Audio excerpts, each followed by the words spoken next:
Guys, good day again. It's your boy, it's your homie, it's Babes Vlogs TV.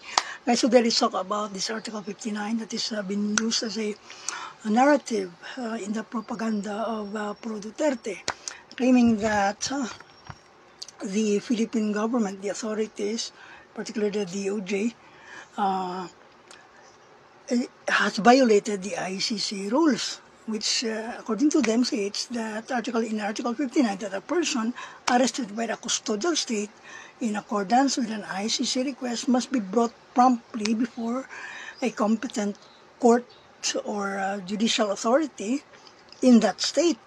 Guys, that is only applicable, guys, for those states or government that is a party to the ICC, which in fact former President Rodrigo Duterte already withdrew in 2019. So guys, that is the reason why our basis in the arrest of Duterte is Republic Act 9851. And one thing, guys, is that they in Article 59 they failed to read or quote the first paragraph that specifically state a state party which has received a request for arrest and surrender. Okay, so meaning it's only applicable for those state party to ICC.